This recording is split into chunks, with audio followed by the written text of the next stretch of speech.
Lachinio was once known as one of the greatest Rocket League players to ever touch the game. He won the first RLCS World Championship and showed top results in the most elite tournaments in early years of the esport. However, as time would go on, those results would deteriorate into poor ones in even the most minor tournaments. The decline started with a 7th place finish in the RLCS Season 2 and failing to qualify for RLCS Season 3 when all the odds were stacked in his favor. Lachinio would fall out of the competitive scene, but how could all of this happen?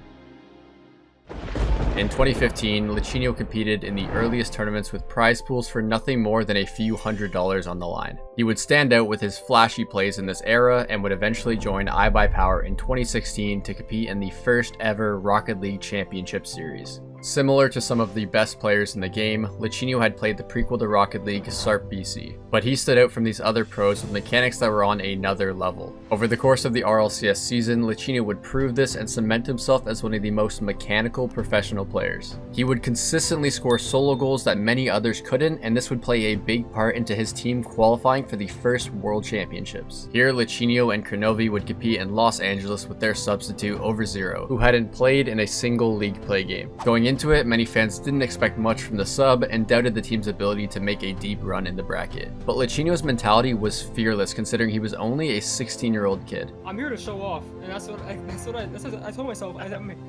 I'm here to show off. This thought process unlocked something in Lachinio, proving to be the difference from playing online, and this fueled iBuyPower to win it all. After the LAN, the team would decide to stick with Overzero before being signed by G2 eSports, the biggest organization to join the pro scene at the time, and high expectations were set for them going into the second RLCS. But this season did not go as smoothly as planned, and those high hopes would soon be crushed. Late 2016, Lachinio's first steps down the ladder began in the RLCS Season 2 qualifiers. After losing his upper bracket qualification match to a team that didn't even exist in the previous season, G2 would squeeze into league play through the losers bracket. This was a shock to many considering this team were the defending world champions. Viewers contemplated if G2 were just off to a rocky start, but this wouldn't be the case as they would heavily underperform in league play as well, finishing second last with a 2-5 record. It was apparent the mentality that lifted them at Worlds was no longer with them as G2 had missed out on a playoff spot for the chance to defend their title at Season 2 Worlds. The results had many doubt G2's ability to keep up with the best and even discredit the previous world champions. It was tough to put the blame on any single G2 player, but Lachinio wanted a shot at redemption.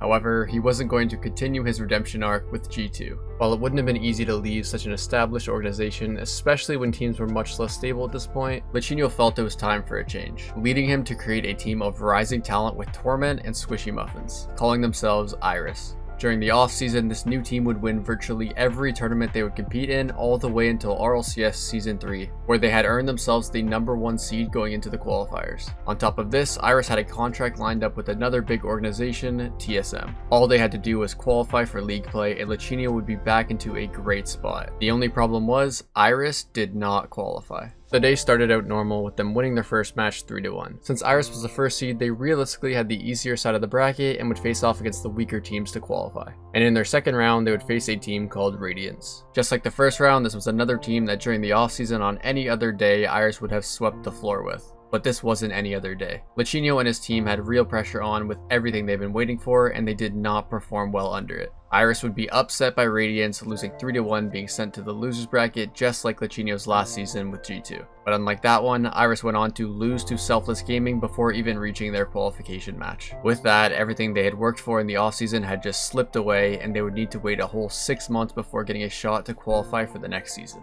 Lachinio and Iris truly buckled under all of the pressure, but was this really the case? Or could it have stemmed from a weak link?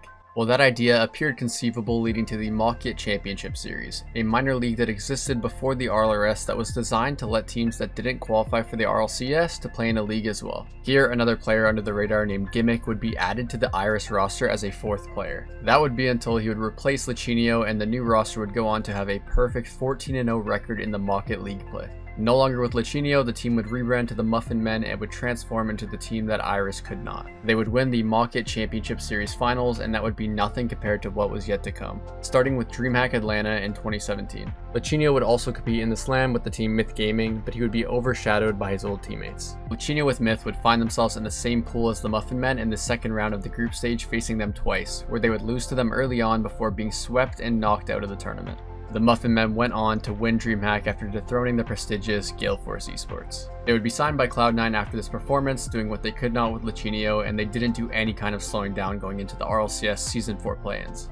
This was a new qualifier where if you didn't finish top 6 for an RLCS spot, but placed outside of that in the top 14, you would be put into the newly introduced RLRS instead. Cloud9 had found themselves in the same spot Iris was in previously to really put their new roster to the test, where they would go through every team in the upper bracket, including the same roster that upset Iris with Lachinio. Now in Season 4, Lachinio's old teams Cloud9 and G2 would both make the RLCS, while he would not be able to once again. But this wasn't the end of his story in the RLCS just yet. He may not have qualified for the RLCS, but he had a chance to find his way back to the league in a way he hadn't done before, through the RLRS. Lachinio had made another team with rising talent in Justin as well as Epic Johnny under the name Out of Style. They qualified for RLRS League play in the last chance qualifier, and because of this they had a chance to be promoted to the RLCS, but they would need to finish the season top 2 in order to make the promotional playoffs. Out of Style may have barely secured a spot in the qualifier, but RLRS League play was a different story. They finished second place, going 6-1 to earn a spot in the promotional playoffs, where they would have to face off against the number 1 RLRS team and bottom 2 RLCS teams to be promoted to the next RLCS season. I'd love to see Latch back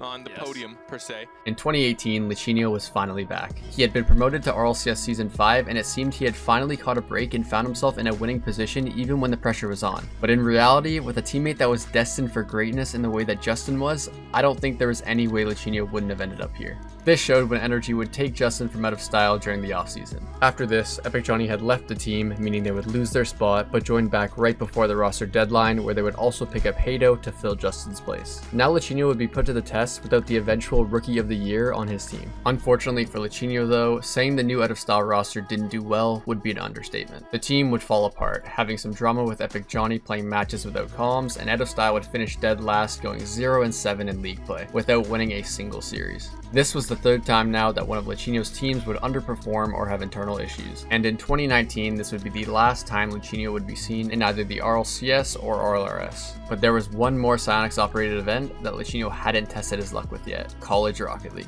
Ultimately, even there Lachinio would not qualify, and other tournaments he would compete in wouldn't be much better. He would retire in 2019 and pretty much go off the radar, rarely being active on Twitter and little to no streams either. Lachinio's old team Cloud9 would go on to win Worlds in Season 6, and his old teammate Justin would of course win his own World Championship in Season 8. Because of Lachinio's experience, he can really come back to the community at any time he wants to in any role outside of playing, but he hasn't dived into any one career path quite yet. I pretty much have not ventured on any of them yet. I'm just kind of chilling right now. Lachinio as a player ended up not performing under the pressure one too many times, and this is a great example of how unstable your job can be when competing in esports. Having a few bad tournaments can lead you to being replaced, and as we saw with Iris, this can make all the difference. This was also shown when the 21-22 G2 roster would trade a player and finally win their first LAN in over 5 years. Be sure to click this video if you want to see how. This has been ShadowR, thanks for watching, and I will see you in the next video.